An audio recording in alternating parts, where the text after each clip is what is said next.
Күнді бір капан пысқы көгенелі сәйіпсінің ең саныны көңіл арамалағы sunмақчымын.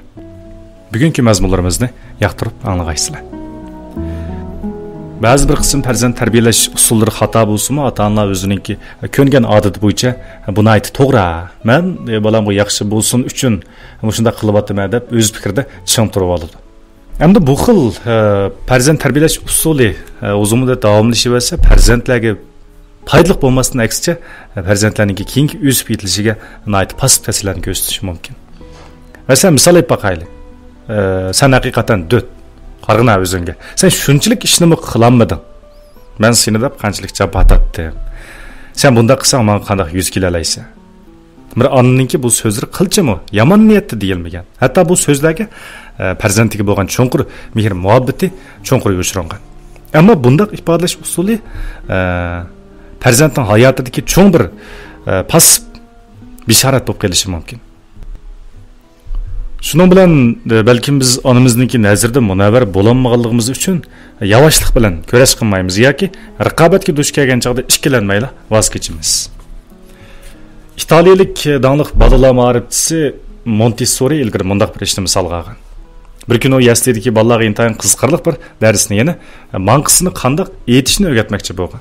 Munbarda u balalarga qo'l yog'liqningki har xil ishlatilish usullarini ko'rsatgan. Hamda qo'l yog'liqni qandaq ishlatib manqisini surtishni intayin tabiiy ham yaxshi qilib ko'rsatgan. Uning harakati yenik bo'lib, imkoniyatning baricha chiroy ifodasininki tabiiyligini saqlagan. Ammo ko'ngilda bakli kulgisi kelgan. G'alati yeri shuki, balalarning hech qaysi uning harakatidan kulmagan. Ular astoydillik bilan anglagan, ham muallimni do'rg'an, hamda bu dars oyoqlashganda qizg'inlik bilan chavoq chalishgan.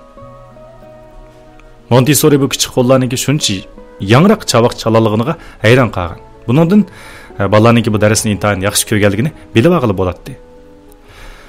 Ammo bu cho'ng odamlarniki nazarda bir oddiy savat xolos. Keyin u masalaninki onalarda ekanligini bayqagan. Ko'pincha balalarniki onalari manqisini surtish tabiiy iqtidor, bolaga o'rgatmasimi bo'ladigan ish deb qaraydi. Shunlashqa ona bolasiga faqat qo'l yog'liqlayib beradi, ammo bolasi xato ishlatib qo'yganda vaqirab tillaydi. Onaninki mas'uliyatsizligi va tushunmasligi bolaninki hissiyotini cho'nqur zaxmlantirdi. Shunlashqa bir odam mushundaq astoydillik bilan ularga bu ishni o'rgatganda, ular burunqi xijillik hissiyotining o'rnini to'liqlagan bo'ladi. Xo'sh, undaq bo'lsa farzandlarga zodi qanday ilhom berish lozim? Aqlli onalar farzandininki nuqtasi turib masalalarni tahlil qiladi hamda ularga munosib ilhom beradi va yo'l ko'rsatadi. Sen haqiqatan qaltis, sen haqiqatan yaxshi bola degandek ilhomlantirish so'zlari bolaninki o'ziga bo'lgan ishonchini oshirdi. Biroq ba'zi onalar bunday so'zlarni qilsa, bolalar o'z holatidan qanoatlanib qilib tirishmasligidan ansiraydi. Shunlashqa ular bolalarninki ilgirlishiga sovuq suv sepish orqali ularga allaqachon g'albiga erishganligini his qildirmaydi. Bu xil hissiyot bir cho'ng lo'paynakni ilib olib to'xtamay boladagi kamchiliklarni izlaganga o'xshaydi. Hamda onasiniki gapi bolaninki vujudini afsundek egallaydi. Hatto bolaninki umrini natija qozonolmaydigan hayotga aylantirib etadi. Jemining opasi uni doim mundaq deydi. Sen bir oddiy odam, oddiy turmush kechirsan. Amaliyotga uyg'un kelmaydigan cho'ng xiyollarni qilma. Bu so'z Jemining butkul hayotiga ta'sir qilgan. Boshlang'ich maktabdagi vaqtida Jem usul o'ynashni nihoyatda yaxshi ko'radi. Yaxshi do'stlarininki usul sinfga qatnashganligini ko'rib, uningmi qatnashgisi keldi. Ammo onasi Jemninki talanti yo'q deb qarab, uning usul o'rganish orzusini barbod qildi. O'rta maktabga chiqqanda o'qituvchisi Jemninki so'zlash mahoratininki yaxshiligini bilib, uni shahardagi kichik riyosatchilarni tanlash musobaqasiga qatnashishga ilhomlantirdi. Ammo uning opasi Jemninki salohiyati odatdagicha qatnashga mos kelmaydi ham mukofotni ololmaydi deb qaradi. Shuning bilan Jem o'z orzusidan yana voz kechdi. Cho'ng bo'lgandan keyin Jem nihoyat munavvar bir xizmat ishini yaxshi ko'rib qoldi. Qarshi taraf uningga ko'nglini bildirgan edi. Biroq opasi sen degan oddiy odam, uning sharoiti shunday yaxshi tursa, seni qandoqsiga yaxshi ko'radi. Cho'qimki xato hissiyot, bu mumkin bo'lmaydi. Uning bilan aralashma, dedi.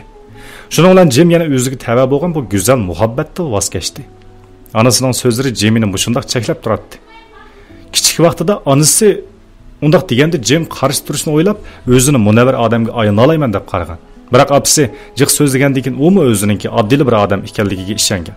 O'zini usulchi bo'lishga, programmalarga riyosatchilik qilishga mos kelmayman deb qaragan. Hatto qamlashgan sharoiti yaxshi yigitga yotib bo'lishga mos kelmayman deb qaragan. Asta-asta Jim hamma orzulardan voz kechib, intayin oddiy bir odamga aylangan.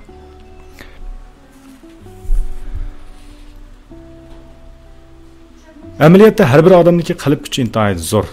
Ammo bu xil kuch nihoyatda cho'nqur yushrangan bo'ladi. Qat'iy kurash qilganda ondan buni yeshib chiqqili bo'ladi. Onaninki qog'oshlarini tugutish uchun qalbininki cho'nqur qatlamidagi yushrin kuchini qezib chiqarish lozim. Siz cho'qim apangizninki qarshini o'zingizningki qarshidan ayirib etishingiz lozim. Garchi sizni yaxshi ko'rgan, sizga yaxshi bo'lsin degan bo'lsa, ammo usuli to'g'ri bo'lmagan qarashlarni ayirib olishingiz lozim.